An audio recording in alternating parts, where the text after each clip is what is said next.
Good morning, dear students of 7th class. This is Preeti, your science teacher. How are you all, beta? Okay, that's good.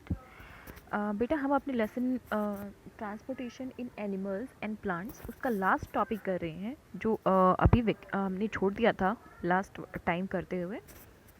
The name of the topic is transport of water and minerals. कि plants के अंदर water और minerals जो transport होते हैं वो कैसे होते हैं. वैसे तो मैंने आपको डायग्रामेटिकली बताया था, लेकिन फिर भी मैं एक बार एक्सप्लेन कर देती हूँ ताकि आपके माइंड में ये डाउट ना रहे कि हमने शायद ये टॉपिक छोड़ दिया हो. जो हमारा जो प्लांट्स का जो वेस्कुलर सिस्टम होता है, यानी कि प्लांट्स का जो सर्कुलर सिस्टम होता है, उसमें 2 टाइप के टिश्यू मिलते हैं basically. Number 1 is xylem and number 2 is phloem. Phloem या phloem, whatever its pronunciation is. So xylem and phloem is 2 types of tissue present in plants. They are pipe-like vessels placed side by side, जो एक साथ चलते हैं plant में हमेशा. जैसे 2 pipe अगर आप एक साथ लगा देते हो तो जैसे वो 2 पाइप होती है, उसी तरीके से ये जो दोनों आपके टिश्यूज़ हैं, प्लांट टिश्यू हैं, वो एक साथ चलते हैं. Which extended from root to tip to the leave, जो पूरे प्लांट में होते हैं, प्लांट की जड़ों से लेकर उसके तने में, उसकी टहनियों में, उसकी पत्तियों में, हर जगह पर प्रेजेंट होते हैं ये दोनों टिश्यू. तो इन दोनों टिश्यू में क्या डिफरेंस होता है, ये क्या वर्क करते हैं, let's check it out. Xylem vessel, जो जाइलम टिश्यू होता है आपका, वो वाटर को कंडक्ट करता है, water and minerals from roots to the tip of leaf. मिट्टी से जो प्लांट्स की जड़ें हैं वो मिट्टी से पानी अब्जॉर्ब करती हैं और मिनरल्स अब्जॉर्ब करती हैं. अब्जॉर्ब करने के बाद जाइलम टिश्यू उनको अब्जॉर्ब करने के बाद प्लांट्स की हर एक लीव तक पहुंचाता है. ये काम होता है जाइलम टिश्यू का. This upward movement of water and minerals is called ascent of sap. That is nothing to do with this. Ascent of sap, ये जो वर्ड है कोई स्पेसिफाइड वर्ड वैसे है नहीं, तो आपको इतना माइंड में रखने की ज़रूरत नहीं है यहाँ पर. So continuous loss of water from the surface of leaves generate low pressure, which result in pulling up of water and minerals.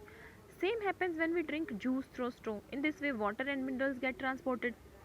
यही होता है ना बेटा, जैसे हम स्ट्रो, हमें अगर जूस पीना है, हमने उसमें स्ट्रो डाला, हमने सिप किया, उसको सिप किया, जैसे ही हमने प्रेशर लगाया तो वो जूस हमारे मुंह में आ जाता है.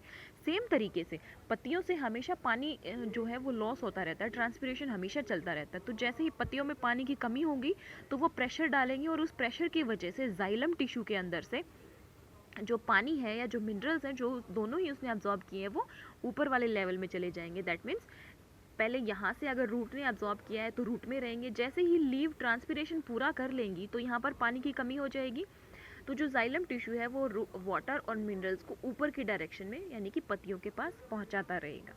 ओके, ये जाइलम का काम होता है. The next one is phloem tissue. Phloem phloem is the same one. तो फ्लोएम टिश्यू का काम क्या होता है, फ्लोएम वेसल या टिश्यू, ठीक है. Once the food is ready in the leaves, it is sent to all part of the plant. जो लीव्स ने जो खाना प्रिपेयर किया है, जो फूड ग्लूकोज या स्टार्च की फॉर्म में जो फूड प्लांट ने या लीव्स ने प्रिपेयर किया है, उस फूड को पूरे प्लांट के हर एक पार्ट तक पहुंचाने का काम फ्लोएम टिश्यू करता है.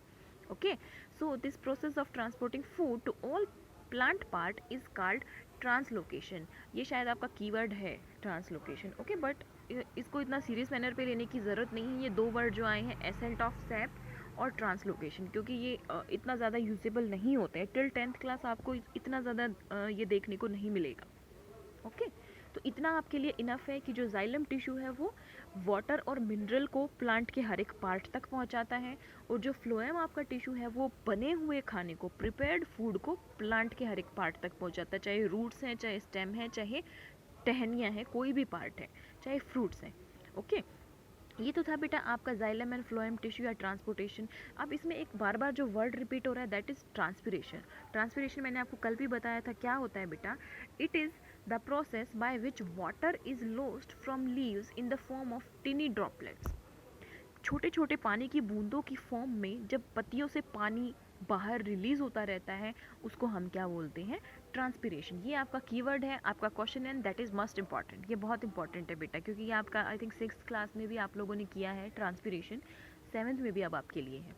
ओके, और जो जिस एक्टिविटी की मैं बात करी थी कि ये एक्टिविटी आप घर पे आराम से कर सकते, this activity is activity 11.3, aim to study the process of transpiration. तो आपको क्या करना है, जैसे अब आपको यहाँ इस डायग्राम के अंदर दिख रहा है 2-4 पत्तियाँ लेनी है, उन पर आपको एक पॉलीथीन बांध देना है और बांध के लटका देना है रात के टाइम।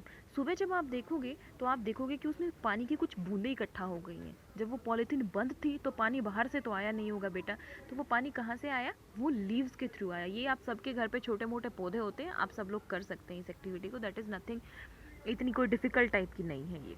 ओके, एक्सर्शन इन प्लांट्स। प्लांट्स में जो एक्सर्शन की प्रोसेस होती है वो क्या होती है बेटा, एक्सर्शन वही रिमूवल ऑफ वेस्ट। तो प्लांट भी तो लिविंग है बेटा, अगर प्लांट लिविंग है तो फॉर श्योर है कि उनमें भी रिमूवल की प्रोसेस चलती होगी, वेस्ट तो उनमें भी बनता होगा, और अगर वेस्ट बनता है तो बॉडी से बाहर तो वो भी निकालते होंगे, है ना। सो एक्सर्शन इन प्लांट्स, उसके कुछ मेन एक्सरेटरी प्रोडक्ट होते हैं। Number 1 is carbon dioxide and oxygen, क्योंकि आपके स्टार्टिंग में मैंने बताया था कि ऐसा नहीं है कि प्लांट सिर्फ ऑक्सीजन छोड़ते हैं, वो कार्बन डाइऑक्साइड भी छोड़ते हैं बेटा, ठीक है। So carbon dioxide is formed as a result of respiration and oxygen is formed as a result of photosynthesis. जब प्लांट फूड बना रहे होते हैं तब वो ऑक्सीजन को रिलीज करते हैं, लेकिन जब वो प्लांट रेस्पायर कर रहे होते हैं, सांस ले रहे होते हैं, तो वो कार्बन डाइऑक्साइड भी रिलीज करते हैं, ठीक है। तो वो जो चीज़ें हैं वो रिलीज कैसे होती हैं, थ्रू स्टोमेटा। लीफ के अंदर स्टोमेटा होता है ना, तो स्टोमेटा से वो चीज़ें रिलीज हो जाती हैं, जो आपने फर्स्ट चैप्टर में स्टोमेटा पढ़ा था ना बेटा, वही वाला stomata. Second is excessive salt. Excessive salt get deposit as crystals in plants. Plants के ऊपर ये क्रिस्टल की फॉर्म में डिपॉजिट हो जाते हैं। हम बोल सकते हैं एक्सेसिव वाटर, अगर प्लांट के अंदर पानी ज़्यादा होता है तो वो उसको भी रिमूव करवा देते, उसको भी एक्सर्ट कर देते बेटा। जो अभी आप ये एक्टिविटी अगर आप करोगे ना, तो ये एक एक्सर्शन का ही तो पार्ट है, ठीक है। It remove through stomata, stomata के थ्रू प्लांट एक्सेसिव पानी को भी रिमूव कर देता है। उसके अलावा एक छोटा सा उसके जो मतलब पानी ज़्यादा होना, सॉल्ट ज़्यादा होना, या कार्बन डाइऑक्साइड ऑक्सीजन को रिलीज़ करना, इन 4 के अलावा एक और एक्स्ट्रा वर्ड होता है या एक और एक्स्ट्रा वेस्ट होता है प्लांट के अंदर, दैट इज़ रेजिन, लेटेक्स और गम्स। रेजिन होता है बेटा चिपचिपा सा कोई भी पदार्थ होता है प्लांट में, तो प्लांट की बॉडी के अगर अंदर वो ज़्यादा बन रहा है तो प्लांट उसको अपने किसी भी हिस्से से बाहर निकाल देता है। Many plant get rid of their toxic waste in the form of resin, latex और gums. These byproducts can be used for manufacturing of varnish, rubber and paints. Varnishes बेटा पेंट बनाने में, ठीक है। जो रेजिन है आपका, जो रेजिन है वो पेंट में यूज़ किया जाता है, जो एशियन पेंट्स वगैरह, डिस्टेम्पर वगैरह होता है उनमें रेजिन यूज़ किया जाता है बेटा। जो लेटेक्स होता है, लेटेक्स से रबड़ बनाई जाती है। जो गम्स होता है, गम्स वो आपके वार्निशेज में यूज़ किया जाता है। आप लोग घर पे एक डिश खाते होंगे शायद सर्दियों में, मोस्ट ऑफ सबके घरों में बनती है गूंद, जिसको आप बोलते हो गूंद खाते हैं ना। तो वो जो गोंद होता है बेटा वो हमें पेड़ों से मिलता है, ठीक है। तो वो एक रेजिन, वो गम की फॉर्म होती है। ये जो यहाँ पर आपको गम दिखाई दे रहा है ना, उस गम की फॉर्म होती है वो, ओके। तो वो भी प्लांट का एक वेस्ट प्रोडक्ट होता है, लेकिन प्लांट है वो हमें हमेशा हेल्प करते हैं, चाहे वो एनवायरनमेंट साफ़ रखने में हो, चाहे वो पोल्यूशन कम करने में हो, चाहे वो फ्लड रोकने में हो या सूखा रोकने में हो। तो उनका वेस्ट जो प्रोडक्ट होता है वो भी हमारे लिए हेल्पफुल होता है, ओके। तो यही था, रिवाइज आप अपना लेसन कंप्लीट करेंगे, उसके बाद मुझे बताएंगे अगर कोई क्वेरी है तो। जब जूम सेशन होगा आपकी बार हम लाइव लेंगे, तो उसमें आपकी इस चैप्टर से रिलेटेड कोई भी क्वेश्चन है, कोई भी क्वेरी है पूरे चैप्टर में, तो आप वो पूछ सकते हैं और I am bound to answer you. तो यहाँ तक बेटा आपका चैप्टर फिनिश होता है and the next is question answer. जिन क्वेश्चन आंसर पे मैंने राइट का निशान लगाया आपको सिर्फ वही करने हैं, these are the question answer. और क्वेश्चन नंबर 10 आपको नहीं करना है, ये आपको नहीं करना है। क्वेश्चन नंबर 11 जो है बेटा, इसमें आपको डायग्राम भी बनाना है, ओके। क्वेश्चन में विद डायग्राम लिख लेना और आंसर में जब आप लिखोगे तो आपको डायग्राम भी लिखना है, एंड क्वेश्चन नंबर 13 में भी आपको डायग्राम बनाना है, ओके। अब आपका क्वेश्चन शायद ये होगा, आप कंफ्यूज हो जाएंगे कि जो प्रैक्टिस टाइम जो हम हर एक लेसन के साथ करते आ रहे हैं वो क्यों नहीं किया हमने इस लेसन में। वो इसलिए नहीं किया बेटा क्योंकि ये क्वेश्चन और वो क्वेश्चन ऑलमोस्ट सेम है, ओके।